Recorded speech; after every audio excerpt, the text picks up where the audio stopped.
अपन channel SCS Mithila के करू सब्सक्राइब और बेल बटन जरूर दबा दिया ताकि हर खबर सबसे पहले पहुंचे अहां तक। एक पैघ खबर आबि रहल अछि पटना हाईकोर्ट से, जहां नगर निकाय चुनाव के जे अखन 2 चरण के मतदान के घोषणा कयल गेल छल 10 अक्टूबर और 20 अक्टूबर के, ओहि पर तत्काल प्रभाव से हाईकोर्ट द्वारा रोक लगा देल गेल हन। जी हाँ, काफ़ी पैघ खबर अछि, किएक तऽ नामांकन भऽ चुकल अछि, प्रचार चलि रहल अछि। 10 तारीख के वोटिंग के लेल सारा प्रक्रिया पूरा भऽ गेल अछि। चुनाव कर्मी सबके प्रशिक्षण कार्यक्रम संपन्न भऽ गेल, चुनाव में जाय के लेल चिट्ठी तक इशू भऽ रहल अछि। लेकिन एहि के बीच आइ अचानक पटना हाईकोर्ट द्वारा ई फैसला सुनायल गेल हन जे 10 और 20 तारीख के होयवला मतदान अखन रद्द भेल हन।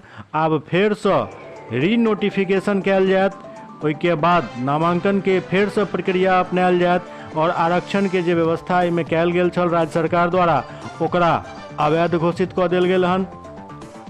मतलब जे ईबीसी आरक्षण के लऽ कऽ जे सरकार द्वारा फैसला लेल गेल छल ओकरा अवैध घोषित कऽ देल गेल हन, ओकरा रद्द कऽ देल गेल हन, जाहिके लऽ कऽ आब फेर से नामांकन के प्रक्रिया शुरू हैत। ओहिके लेल पहले नोटिफिकेशन जारी हैत, नोटिफिकेशन जारी होय के बाद पुनः नामांकन हैत। मतलब आप समझ सकै छी जे 29 तारीख के पटना हाईकोर्ट जे एक इशारा देने रहे राज्य चुनाव आयोग के जे अहाँ एहि मतदान के रोकै पर किछु फैसला करू, किछु निर्णय लिअ, ओहि पर राज्य सरकार कोनो निर्णय नहीं लेलक। इवन ओ और ज़्यादा तेजी में राज्य सरकार आबि गेल जेकरा केहुना चुनाव संपन्न करा ले के अछि। लेकिन आइ अचानक 4 तारीख के पटना हाईकोर्ट द्वारा ये फैसला सुना देल गेल और आब एहि फैसला के आबै के बाद जे 10 तारीख के मतदान होयवला छल ओ रद्द भऽ गेल, 20 तारीख के जे मतदान होयवला छल ओ रद्द भऽ चुकल अछि।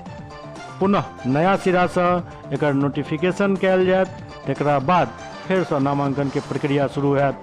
मतलब कुल मिला के यदि देखल जाए तो पटना हाईकोर्ट 29 तारीख के ही पूरा हिंट दऽ देने छल जे फैसला किछु अप्रत्याशित आबैवला अछि और आइ के फैसला ई साबित कऽ देलक जे फैसला सही में अप्रत्याशित अछि।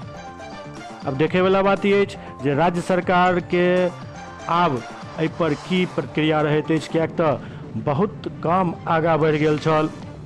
उम्मीदवार सब अपन जनसंपर्क अभियान पूरा तेज कऽ देने छलाह। 10 तारीख वाला जतऽ चुनाव है ओतऽ तऽ आब फाइनल स्टेज में चुनाव कार्य और ओतऽ के प्रचार कार्य पहुँच चुकल छल।